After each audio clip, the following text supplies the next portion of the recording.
მოგესალმებით. მინდა ამ ვიდეოში ვისაუბრო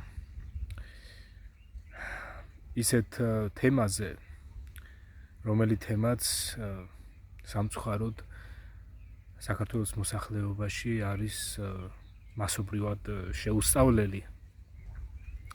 ეს არის ინდივიდუალური პასუხისმგებლობის თემა ღმერთთან მიმართებაში, რომ ესე იგი შენ პიროვნება, ინდივიდი, შენ პირადად ხარ პასუხისმგებელი ღმერთთან და შენს გარდა სხვა ადამიანი შენ ვერ გიშველის, აი რა გაგებით ვიძახი ამას. მას შემდეგ რაც საპატრიარქოს ორგანიზაციამ ფეხი მოიკიდა თავისი პროპაგანდით საქართველოს მოსახლეობაში, მას შემდეგ აი რაც ღრმად მოიკიდა ფეხი საქართველოს მოსახლეობაში, მოყოლებული საბჭოთა კავშირის შემდეგ, აი იქიდან მოყოლებული დღემდე, საპატრიარქოს ორგანიზაციამ გააუცელა ასეთი აზრი, აი ასეთი მოსაზრებები, რომ როდესაც ადამიანი გარდაიცვლება, მოკვდება,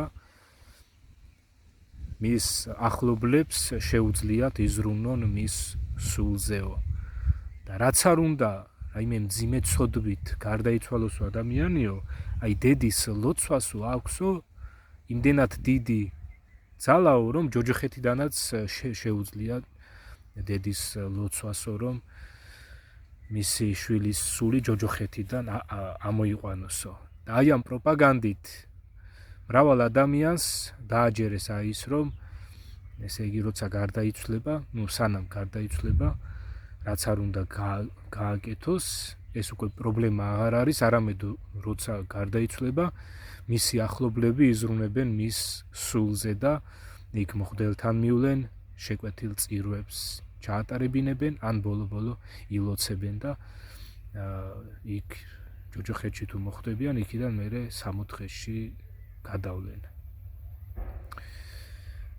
ჯერ ერთი ზოგადად უნდა ითქვას ის, რომ როდესაც ადამიანი გარდაიცვლება, ჩვენ არავინ ვიცით კონკრეტულად რომელიმე ადამიანი ჯოჯოხეთში წავიდა თუ სამოთხეში. ჩვენ ეს იმიტომ არ ვიცით, რომ ჩვენ ამას ვერ ვხედავთ. და ამავე დროს გარდაცვალების მომენტში, თუნდაც აი თქვათ ადამიანი თავს იკლავს, ჩვენ არ ვიცით აი გარდაცვალების მომენტში იმას, აი ზუსტად იმ მომენტში რა აზრები აქვს. შეიძლება თავის მოკლის დროს უცბად ადამიანმა ეს ინანოს და მაგრამ თავისივე დაგებულ ხაფანგში გაებას და თავი ვეღარ იხსნას და ვეღარ გადაეჩინოს. ინანოს ესე იგი და ჩვენ ისიც არ ვიცით ესეთი ადამიანი მართლა ჯოჯოხეთში წავიდა თუ სამოთხეში. ეს ჩვენთვის ეს დაფარულია კონკრეტულად ჩვენ ეს არ ვიცით იმ დროს რა მოხდა იმ ადამიანის გონებაში. და ზოგადადაც როცა ადამიანი გარდაიცვლება, ჩვენ მართლა არ ვიცით, ჩვენ ვერ ხედავთ, ეს ხო რაღაცა ფანტაზიები არ უნდა გქონდეს. როგორც ეს საპატრიარქოს მოხდლები აღვივებენ ამ რაღაცა გიჟობებსა და ფანტაზიებს. გიჟობები რა გაგებით, რომ ადამიანებს ეუბნებიან, რომ აი მოდიო შეკვეთილი წირვა ჩაატარეო შენი გარდაცვლილი ახლობლისთვისო და ისო იქით შვებას მიიღებსო ამითო და იქნები მისი ახლობელი სამოთხეშია და იმ თავითვე შვებაშია და იმ თავითვე ნეტარებაშია. მღვდელმა ეს ხო არ იცის? და იმ თავითვე ადამიანებს ატყუებენ ეს მღვდლები და იმ თავითვე ეს უკვე რაღაცა სიგიჟეა და არ არის ეს საღი აზრი. მეორეც, ზოგადად აი ეს თემა, რომ აი ასე დამახინჯებულად არის გაშუქებული გარდაცვალების თემა, გარდაცვალების შემდეგ ადამიანის ყოფიერების თემა, იქით ამ მღვდლებმა არიციან, იქით ესა თუ ის ადამიანი სად წავიდა და მაინც ადამიანებს ატყუებენ, რომ აი მოდი შეკვეთილი წირვა ჩავატაროთო. ამავე დროს ვინაიდან აი ესეთი ანტიქრისტიანული სწავლება დაანერგეს მოსახლეობის გარკვეულ ნაწილში საპატრიარქოს ორგანიზაციის ლიდერებმა, უკვე ეს აჩენს მოსახლეობაში დანაშაულის ჩადენის სურვილსაც, რომ ესე იგი აი აგერ მე დანაშაულს ჩავიდენ და აგერ ეს მღვდლები ისე ლაპარაკობენ, რომ აი მე თუ მოვკვდი, აგერ დედაჩემი, მამაჩემი ან ჩემი შვილი ვთქვათ, შეკვეთილ წირვას ჩაატარებსო და მე იქიდან სამოთხეში გადამაბარგებენო. აი ასეთი დამახინჯებული და რაღაცა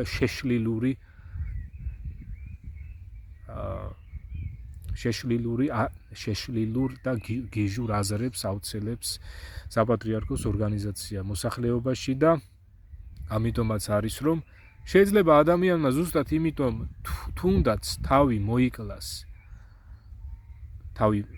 მოიკლას აი იმის გამო რომ მისი ახლობლები აქ მის სულზე იზრუნებენ და იქიდან თუ ჯოჯოხეთში მოხდება იმ ჯოჯოხეთიდან სამოთხეში გადავა ჩემი სულიო და აგერ ან რაღაცა მღვდელთან მივაო ან დედაჩემი ილოცებსო და რაღაცა მსგავსი.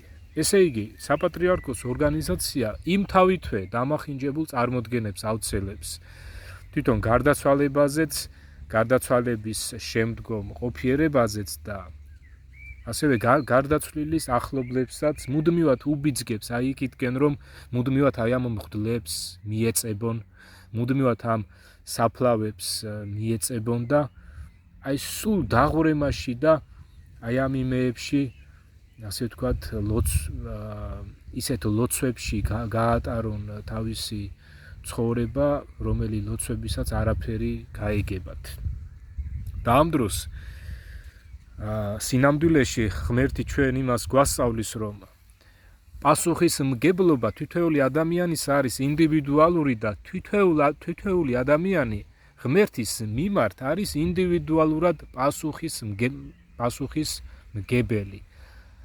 და სანამ იგი გარდაიცვლება, მანამდე მან ღმერთი უნდა მიიღოს, უნდა აღიაროს და რასაც ღმერთი ასწავლის, აი ის უნდა დაიჯეროს, ირწმუნოს და აი ისე უნდა იმოქმედოს თავისი ცხოვრება, მთლიანად უნდა შეცვალოს, თუ კი რაიმე იყო ღმერთისთვის არ მოსაწონი მის ცხოვრებაში, მთლიანად ყველაფერი უნდა მოიშოროს და აი ეს ადამიანი იესო ქრისტესადმი რწმენით უნდა დაიბადოს, მთლიანად ესე იგი უნდა მოხდეს შეცვლა. სხვაგვარად, ესე იგი თუ კი ადამიანი იფიქრებს, რომ მას პირადი პასუხისმგებლობა ღმერთთან არ აქვს და სხვებმა უნდა იზრუნონ მის მუდმივად გადარჩენაზე, განწმენდაზე და მღვდლებიც ამისთვის არიან, ადამიანი ვერ გამოსწორდება, ვერ შეიცვლება, არ დაიბადება, ადამიანი ვერ დაიბადება და დარჩება ისეთი ცნობიერების, როგორიც ცნობიერებისაც მანამდე იყო და საქართველოში საპატრიარქოს ორგანიზაციის გადამკიდე, აი მისი მსმენელები რჩებიან ისე უქრისტეობაში და უღმერთოებაში. საპატრიარქოს ორგანიზაციის გადამკიდე და ამავე დროს მე მხოლოდ საპატრიარქოს ორგანიზაციას მხოლოდ საპატრიარქოს ორგანიზაციაზე არ ვლაპარაკობ, არამედ აგერ თვითონ მოსახლეობაც არის ისეთი, აი მოსახლეობის გარკვეული ნაწილი ისევ მისდევს იმ ძველ ისეთ წარმართულ რიტუალებს, რომელიც წარმართული რიტუალებიც წინააღმდეგობაში არის იესო ქრისტეს სარწმუნოებასთან. აი ვთქვათ ეს ცხვრის დაკლა, ვთქვათ ცხვრის შეთქვა, ასე ვთქვათ და ცხვრის დაკლა და ისეთი რიტუალები, რომლებიც ძველ წარმართულ საქართველოში არსებობდა და მისი ელემენტები დღესაც არის შემორჩენილი. საქართველოს მოსახლეობის საკმაოდ ისეთი არც თუ ისე პატარა ნაწილი, მე ვერ ვიტყვი რომ უმრავლესობა, მაგრამ გარკვეული ნაწილი თვითონ საპატრიარქოს ორგანიზაციის მოხდლებს ყველაფერში არ უჯერებენ და შერეული აქვთ რაღაცეებში უჯერებენ, რაღაცეებში არ უჯერებენ, მაგრამ ვინაიდან საქართველოში საპატრიარქოს ორგანიზაციას აქვს ასეთი პრეტენზია, რომ აი ჩვენ იესო ქრისტეს სამოციქულო ეკლესია ვართ საქართველოშიო და ჩვენ ვავრცელებთო ქრისტიანობასო, ესე იგი მას პასუხის მგებლობაც აქვს ღმერთის წინაშე, ესე იგი აბა რასასწავლი, ხო? რასასწავლი თქვათ, რომ შენ თავს რო უწოდებ სამოციქულო ეკლესიას, ესე იგი რაი მოციქულებმა ქრისტემ და მისმა მოციქულებმა რაც დაადგინეს, აი ჩვენ იმას ვასწავლითო, ხო? ესე იგი შენ პასუხის მგებელი ხარ თვითონ იესო ქრისტესთან, ხო? და ამ დროს შენ ისეთ რამებს ასწავლი ადამიანებს, რაც პირდაპირ ანტიქრისტიანულია. ისეთ რაღაცებს ასწავლი, რაც უფალს არ დაუწესებია. იგივე ეს მიცვალებულებისთვის ლოცვა. ესე იგი ადამიანი გარდაიცვალა. შენ არ იცი ის 64-ში მოხდა თუ ჯოჯოხეთში მოხდა და მის ახლობლებს ატყუებ და ეუბნები რომ მოდიო მღვდელთანო შეგვეთილი წირვა ჩაატარებინეო და შენი ახლობელის სულიო იქით რაღაცა შვებას მიიღებსო და რაღაცაო, ხო? ან თუ ჯოჯოხეთში იქნებაო რაღაცამდენი წირვა ჩაატარეო, აი ასეთ ამბებს ეს ორგანიზაცია აუცილებს, რომ ესე იგი რაღაცამდენ წირვას რო ჩაატარებ, ჯოჯოხეთიდან ამოფრინდებაო და გადაფრინდება სამოთხეშიო. ეს არის არაქრისტიანული ღმერთი ამას ჩვენ არ გვასწავლის. აგერ ვისაც სურს რომ იესო ქრისტეს სარწმუნოება ისწავლოს რა არის, ვისაც სურს რომ გაიგოს უფალი რას გვასწავლის, მას შეუძლია რომ აგერ ღვთის ბიბლია აიღოს, ისწავლოს, წაიკითხოს და პირველ წყაროდან, ესე იგი ბიბლიიდან, ღვთის ბიბლიიდან გაიგოს ღმერთი ჩვენ რას გვასწავლის. ბიბლიაში არსად არის ერთი მინიშნებაც კი იმისა, რომ გარდაცვლილისთვის ლოცვას აწესებდეს ღმერთი, რომ ადამიანი რომ გარდაიცვლება, ნიშნულობა არ აქვს ის ღვთისმოსავი იყო, არ იყო, ღმერთი არსად ამბობს იმას, რომ მისთვის აქ უნდა ვილოცოთ.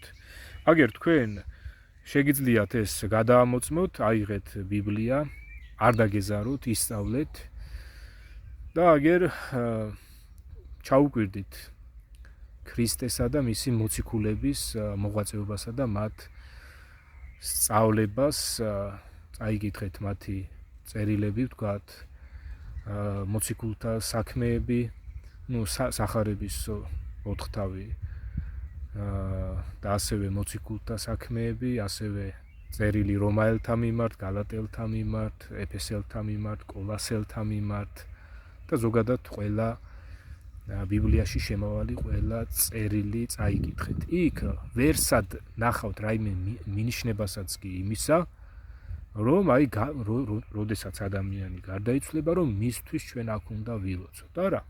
აგერ უფალმა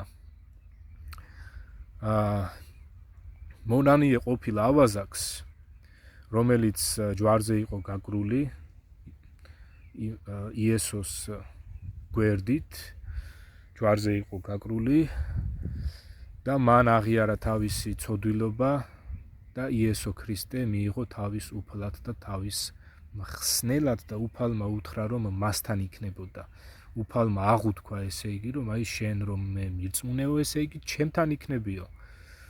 და ის როცა გარდაიცვალა, აი ხო ყოველგვარ აზრს მოკლებულია ის, რომ თქვათ მოციქულებს და დანარჩენ ქრისტიანებს იმ ავაზაკისთვის, ყოფილი ავაზაკისთვის ელოცათ.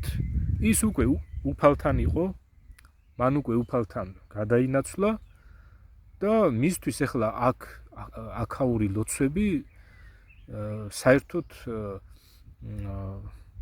არაფერ შუაშია და უსარგებლოა, ხო ის იმთავითვე კარგად არის.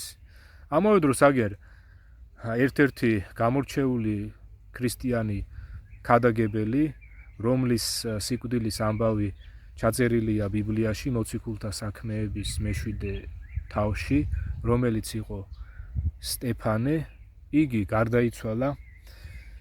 იგი უქადაგებდა ებრაელ მღვდელმთავრებსა და იქ შეკრებილ სხვა ებრაელებს იესო ქრისტეს სარწმუნოებას და მან ამხილა ისინი თავიანთ უხთოებაში და ისინი გაგიჟებულები მივარდნენ სტეფანეს და გაიყვანეს ქალაქ გარეთ და ჩაქოლეს იგი და როდესაც მას ქოლავდნენ სტეფანემ შეღაღა და უფალს და უთხრა რომ უფალო იესო მიიღე ჩემი სულიო და ასევე უთხრა უფალს რომ ნუ მიუთვლი ამათო ამ ცოდვასო. ესე იგი სტეფანემ თავის ჩამქოლავებსაც აპატია და უფალსაც სთხოვა რომ ამათ ნუ მიუთვლი ამ ცოდვასო. და მის ჩაქოლვას იწონებდა პავლე, რომელიც შემდგომ უფალმა იესომ მოციქულად დაადგინა, პავლემ მოინანია, მობრუნდა და პავლე აქეთ გახდა დევნილი, ესე იგი იმ ადამიანების მხრიდან, ვინც ქრისტეს არ იღებდა, თავისი ებრაელი ნათესავების მხრიდან, ვინც ქრისტესი არ ირწმუნა. როდესაც სტეფანე მოკლეს, მისი გვამი დამარხეს უკვე ქრისტიანებმა, მაგრამ ქრისტიანებს სტეფანეს სულისათვის არ ულოციათ. ესე იგი სტეფანეს სულისთვის ღმერთს ისინი არ ევედრებოდნენ, იმიტომ რომ ეს ქრისტიანული პრაქტიკა არ არის. სტეფანე იმთავითვე აგერ უფალთან იქნებოდა და რა ლოცვა იმას უნდა, ხო? ნეტავ ეხლა მე ვიყო უფალთან და არც აქ ლოცვაზე კი არა, აი ზოგადად აქ ცხოვრებაზე ხო ლაპარაკი ზედმეტია, რომ აი ახლა რომ უფალთან ვიყო, ხო ვთქვათ. სტეფანესავით ვიძახით და სხვა გაგებით ეხლა ყოველ ქრისტიანთან უფალი არის და რა თქმა უნდა ჩემთანაც არის, მე ამის ჯერა წამს, იმიტომ რომ თავად უფალმა მითხრა ეს ბიბლიიდან. ხო და ამ შემთხვევაში სტეფანეს მაგალითიც და აი იმ მონანიე ყოფილი ავაზაკის მაგალითიც და სხვა ქრისტიანების მაგალითებიც ბიბლიიდან რაც არის მოწოდებული, გვიჩვენებენ აი იმას, რომ